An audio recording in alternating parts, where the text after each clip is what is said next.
She heard it from the staircase, not the murmur of conversation she might have expected at this hour, nor the clink of a glass set down on walnut, nor the careful tread of a servant finishing the last of the evening's duties. It was laughter.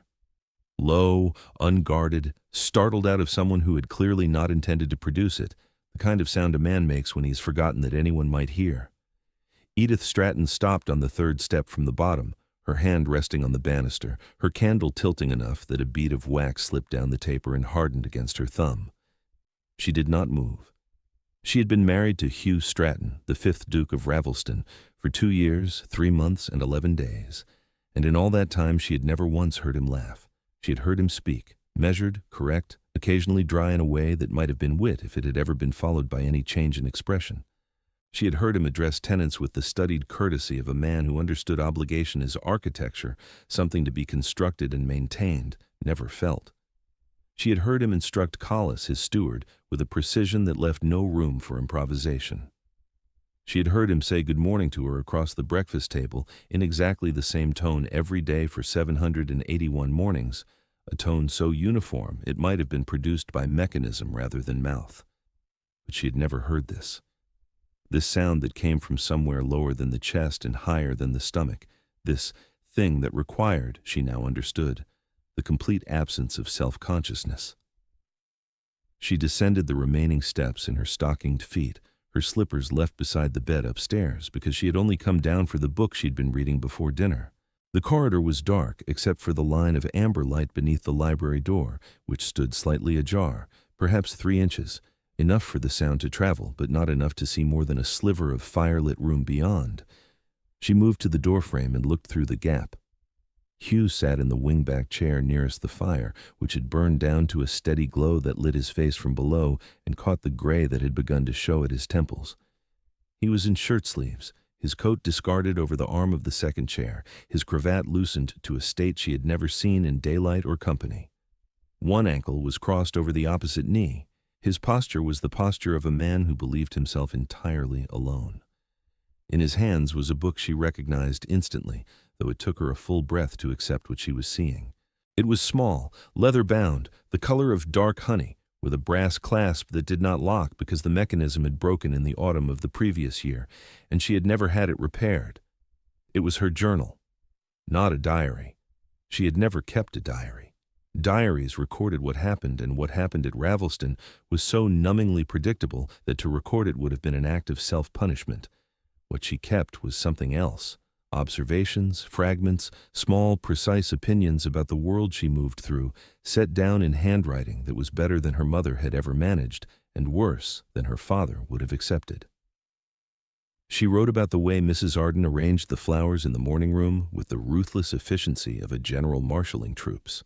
She wrote about the vicar's wife, who smiled with such determined brightness at every parish supper that Edith had begun to suspect it was held in place by some internal scaffolding that might, one Sunday, collapse without warning. She wrote about the color of the sky over the south lawn in October, which was not gray and not blue, but something between the two that did not have a name and deserved one. She wrote about the sound rain made against the library windows at Ravelston, which was not the same sound rain made against the drawing-room windows, because the drawing-room faced east and the library faced west, and the wind came from the west, so the rain was always more insistent on the library glass, more urgent, as if it had something specific to say. She also wrote about Hugh, sparingly, and with the kind of accuracy that might have been mistaken for cruelty if anyone had ever read it. She wrote that he salted his food before tasting it, which she considered a failure of curiosity. She wrote that he held his pen as if it had personally offended him. She wrote that he read his correspondence standing up like a man preparing to leave, even when he had nowhere to go. She wrote that he was handsome in the way a well-maintained building was handsome, structurally sound, proportionally correct, and entirely without warmth. She had written that entry 6 months into their marriage, on a Tuesday in November, when the fire in her sitting room had gone out and she had not rung for it to be relit, because she preferred the cold to the prospect of conversation with anyone. Now she stood in the corridor and watched him read it. He turned a page. His mouth moved, not reading aloud, but shaping the edge of a word the way a person does when something strikes them as particularly well put. Then the laugh came again, quieter this time, almost a breath, and he shook his head once, slowly, and pressed his thumb against the margin of the page, as if marking something he intended to return to. Edith did not retreat. She considered it. She stood at the threshold of that decision for perhaps 5 seconds, her weight balanced between the foot that would carry her backward up the stairs and the foot that would carry her forward into the room, and she understood with a clarity that felt almost physical that whichever direction she chose would determine the shape of the next 2 years as certainly as the first 2 had been determined by silence. She pushed the door open. It swung wider than she'd intended, and the movement of air made the fire shift in the candle on the mantel gutter. Hugh looked up. The laugh died, but not quickly enough. She had seen the end of it, the way it left his face by degrees, the mouth settling first, then the eyes, then the lines around the eyes, until what remained was the composed expression she knew as well as her own reflection, but the journal was still open in his hands, and his thumb was still pressed against the margin, and there was no way to unmake the last 30 seconds. Neither of them spoke. The clock on the mantel measured out 7 seconds. Edith counted them. She had always counted things when she did not know what to say. It was a habit her father, Sir Aldous Price, had considered unhelpful, and her governess had considered rude, and she herself considered necessary because numbers did not require interpretation. "That is mine," she said. Hugh looked down at the journal as if noticing it for the first time, which was so transparently false that she might have laughed herself under different circumstances. "Yes," he said. "You are reading it." "Yes?" Another silence. The fire settled. Somewhere in the house, a door closed. Mrs. Arden making her final rounds, checking the locks, banking the kitchen fire, performing the rituals that marked the end of Ravelston's day with the same ceremony that marked its beginning. "How long?" Edith asked. Hugh closed the journal, but he did not set it down. His thumb remained between the pages, holding his place, which told her everything she needed to know about whether he intended to continue. "I found it 3 weeks ago," he said, "on the windowsill in the morning room. You had left it beneath the cushion, but the clasp is broken and the cover was visible." 3 weeks. 21 days of entries read without her knowledge, 21 days during which he had sat across from her at breakfast with his usual expression of polished neutrality and known exactly what she thought of the way he salted his food. "You might have returned it," she said. "I might have. You chose not to." He looked at her. Not the way he usually looked at her, the glancing assessment of a man confirming that everything was in order before moving on to the next item of business, but steadily, with an attention she had not known he possessed. "The entry about the rain," he said, "on the library windows." She waited. "You are right that it sounds different from the drawing room. I had not noticed until I read what you had written, and then I stood at both windows during the storm on Thursday and listened, and you are entirely correct. The library rain is more insistent. I do not know why I never heard it before." Edith did not move. She stood in the doorway in her stockinged feet with her candle burning low and her dressing gown tied at the waist and her hair loosened from its pins, and she felt something shift in the room that had nothing to do with the fire and everything to do with the fact that Hugh Stratton had just admitted to standing at a window in the rain, listening, because she had told him to. She had not told him to. She had written it in a private journal that she had never intended him to read. But the effect was the same, and she understood now, with a precision that would later find its way into the journal itself, that there were conversations that could only happen this way, through the written word, left where it might or might not be found, read by someone who might or might not have been ready to hear it. "The entry about your pen," she said, "the way you hold it." Something changed in his expression. Not embarrassment exactly, something closer to recognition, the look of a man who has just been told something about himself that he suspected was true but had never heard confirmed. "You wrote that I hold it as if it has personally offended me." "You do. My father held his pen the same way. I learned from watching him write. He was not a warm man." It was the most he had ever told her about his father.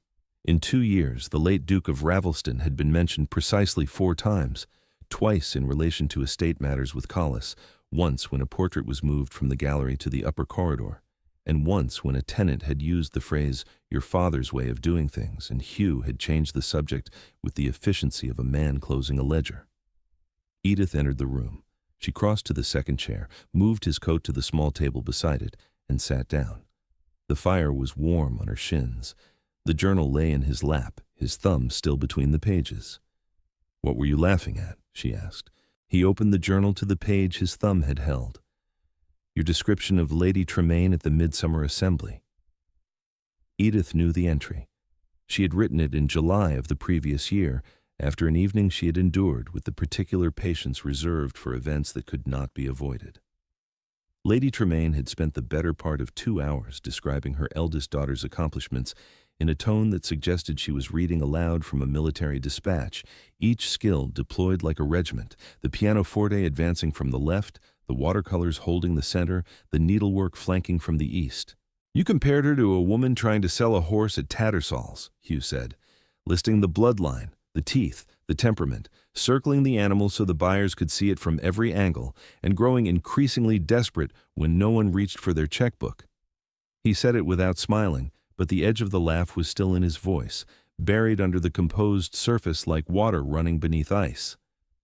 "She does rather present Miss Tremaine as livestock," Edith said. Hugh looked at her. "You write the way other people think, but have the sense not to say aloud. That's not a compliment. It is not intended as one. It is an observation. I find I have been living beside someone who observes the world with considerable precision and says none of it to me, and I am attempting to understand why."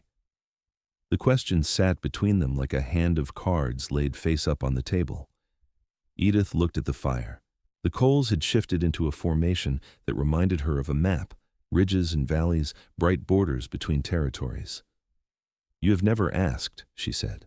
The silence that followed was different from the silences that had come before it. Those had been the silences of two people who had run out of things to say, or who had never begun.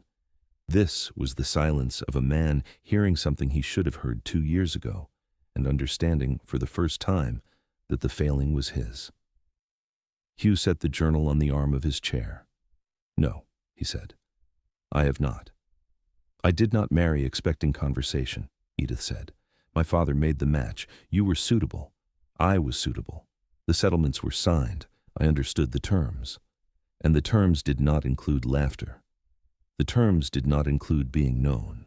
She said it simply, without accusation, the way she might have noted that the terms did not include a carriage of her own or a particular color for the morning-room walls. It was a fact. It had the weight of a fact and the temperature of one, cool, solid, unambiguous. Hugh stood. He crossed to the window and looked out at the darkness, though there was nothing to see beyond his own reflection and the faint suggestion of the south lawn under moonlight. His hands were clasped behind his back, which was the posture he adopted when he was thinking and did not wish to appear uncertain. She had noted this in the journal. She wondered if he had read that entry too. "My mother kept a journal," he said, still facing the window. "My father found it after she died. He read it in one evening and burned it the following morning. He told me it contained nothing of value." Edith said nothing. She understood now, not everything, but enough. Enough to know that the journal in Hugh's hands was not merely a book he had found on a windowsill, but something closer to a door he had not known how to open, and that the laughter she had heard from the staircase was the sound of a man discovering that the door had been unlocked the entire time. "I should like to return it to you," Hugh said, turning from the window, "and I should like something in return." He waited. "I should like you to tell me one thing each day that you have not told anyone else. It need not be important. It need not be profound, but it must be true, and it must be yours." Hugh studied her. In the firelight, with his cravat loosened and his coat removed, and the architecture of his composure showing its first visible cracks, he looked, she thought, like a building after a storm, still standing, but no longer pretending it had not been touched. "One thing," he said, "one thing." "Beginning when?" "Now." He returned to his chair. He sat. He picked up the journal and held it out to her, and when she took it, their fingers overlapped for a moment on the leather cover, and neither of them pulled away immediately. "My father did not burn my mother's journal because it contained nothing of value," he said. "He burned it because it contained everything of value, and he could not bear to keep it because he had never once asked her what she thought while she was alive." The fire cracked. A log split and sent a shower of sparks up the chimney. Edith held the journal against her chest and looked at her husband, and for the first time in 2 years of marriage, she saw him clearly. Not the structure, not the stonework, not the well-maintained facade, but the man behind it, who had inherited his father's way of holding a pen and his father's way of holding silence, and had only just begun to understand that inheritance was not destiny. "Thank you," she said. "That is today's. You shall have to wait until tomorrow for the next. I am a patient woman." "Yes," Hugh said, and the corner of his mouth moved in a way she had never seen before. Not quite a smile, but the place where a smile might begin if it were given enough time and enough room. "I have read your journal, I know." Edith climbed the stairs with the journal pressed against her ribs, the candle guttering in her other hand, and when she reached her room, she sat on the edge of the bed for a long time without undressing. The house settled around her, the particular sounds of Ravelstone at rest, the creak of old timbers adjusting to the cold, the distant clatter of the scullery maid banking the range for the night. She opened the journal to the entry about Hugh's pen. She read it again with different eyes, the way one rereads a letter after learning something about the sender that changes the weight of every word. He holds it as if it has personally offended him. She had meant it as a small, sharp cruelty, a private joke at the expense of a man who gave her nothing to work with. Now it read differently. Now it read like a woman describing an injury she had not recognized as one. She did not write a new entry that night. She could not find the right distance from the subject. Too close, and it would read as sentiment; too far, and it would read as the same cool cataloging she had been doing for 2 years. She set the journal on her nightstand, blew out the candle, and lay in the dark.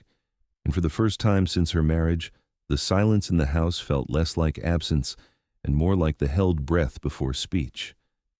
The days that followed were not transformed. Ravelston did not suddenly become a house of laughter and warmth, because that was not how stone warmed. Slowly, from the inside, the way a hearth heats a room not all at once but by degrees, the walls absorbing what the fire offers and holding it. The first evening after the library, Edith came down to dinner expecting something. She was not certain what. An acknowledgement, perhaps, a reference to what had passed between them, some indication that the previous night had altered the terms of their shared existence even marginally. Hugh was already seated when she arrived. He stood when she entered, as he always did, and waited until she had taken her chair before resuming his own, as he always did, and addressed a remark to Mrs. Arden about the pheasant, as he always did, with the same tone he might have used to discuss the weather or the condition of a fence. Edith ate her soup. She had made a study of eating soup in silence over the previous 2 years and had become, she believed, something of an authority on the subject. The trick was to eat at a pace that suggested neither hunger nor indifference, brisk enough to appear occupied, slow enough to appear at ease. She had perfected this. It was among the least useful skills she had ever acquired. After the second course, Hugh dismissed Mrs. Arden and the footman. Edith set down her fork. The dining room at Ravelston was paneled in oak that had darkened with 2 centuries of candlelight and cooking smoke. And in the evenings, when the candles were lit in the silver candelabra that stood at the center of the table, the wood seemed almost to breathe, expanding with warmth, contracting with shadow, alive in a way that the rest of the house was not. "The entry about the vicar's wife," Hugh said, without preamble. Edith waited. "You wrote that Mrs. Hartigan smiles as though she is operating a piece of machinery, that the muscles are engaged but the operator has gone elsewhere." "I did. I sat beside her at the parish supper last month. I'd never noticed. You are correct. The smile arrives approximately half a second before the occasion demands it, as though she has rehearsed the timing but not the feeling." "She is unhappy," Edith said. "Yes, I expect she is." It was not much. A few sentences exchanged across a table that had hosted 1,000 similar meals. But it was the first time in their marriage that Hugh had spoken to her about a person rather than a circumstance, and Edith felt the difference the way one feels a change in the weather. Not through any single dramatic sign, but through a general shift in pressure, a new quality in the air. After dinner, they moved to the drawing room. Mrs. Arden brought the tea tray, 1 cup, as was customary, because the Duke did not take tea after dinner, and had not taken tea after dinner in the 14 years Mrs. Arden had known him. Hugh sat in his usual chair by the fire and opened the evening paper. Edith poured her tea and opened her book. The clock measured out the silence in its usual way, and for 20 minutes nothing was different from any other evening in 2 years of evenings. Then Hugh folded the paper, set it on the side table, and said, "I was afraid of the dark until I was 12. My father considered this a deficiency of character. He removed the candle from my room when I was 7, and each night I lay in the dark and counted the minutes until morning, because if I was counting, I was not thinking about what might be in the corners." Edith looked up from her book. Hugh was staring at the fire with an expression she might have mistaken for calm if she had not been watching closely. But she had been watching closely for 2 years, and she saw the tension in his jaw and the way his right hand gripped the arm of the chair, and she understood that this was costing him something. "Thank you," she said. He nodded once, stood, and left the room. It was not graceful. It was not the tender unfolding of two hearts reaching toward each other across a candle-lit room.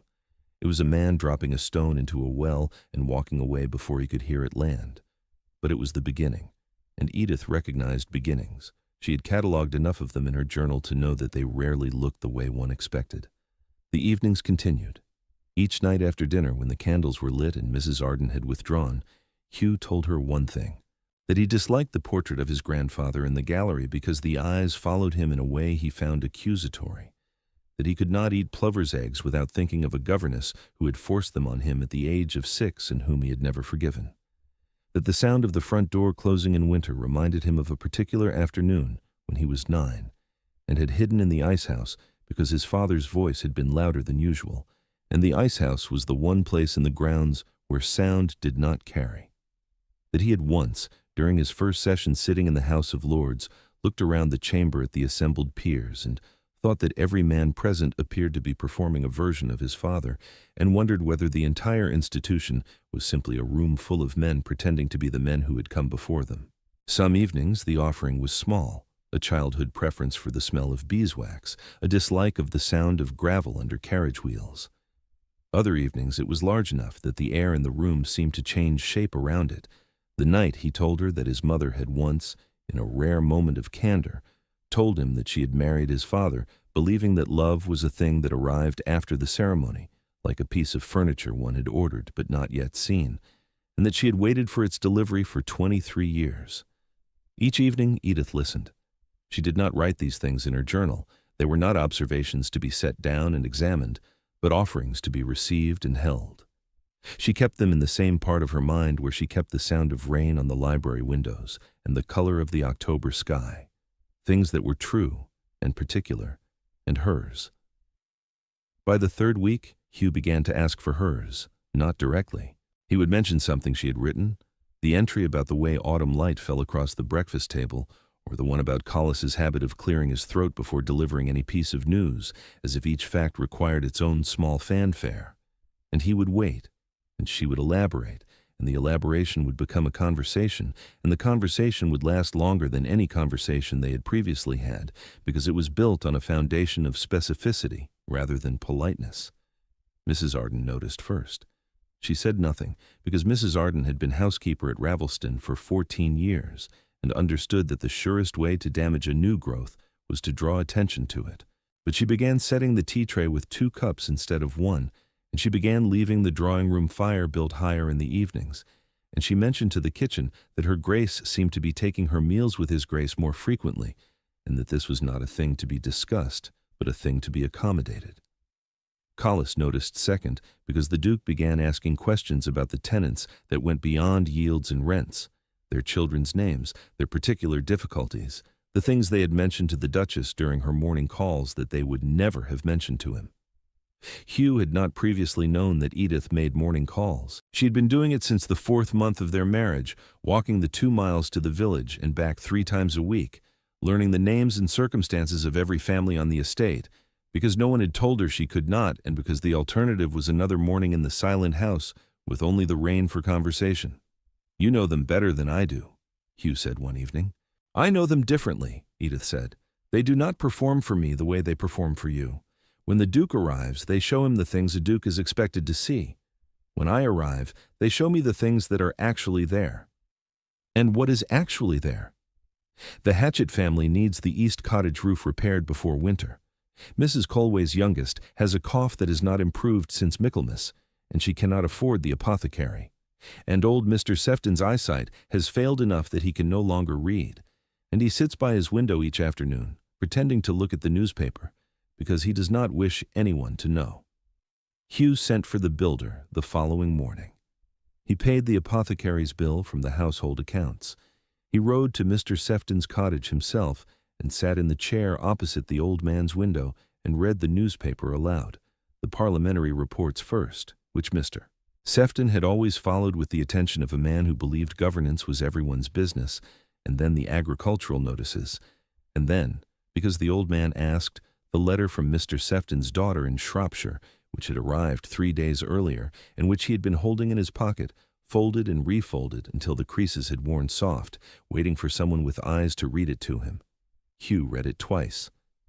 The second time, Mr. Sefton did not pretend to look at the newspaper.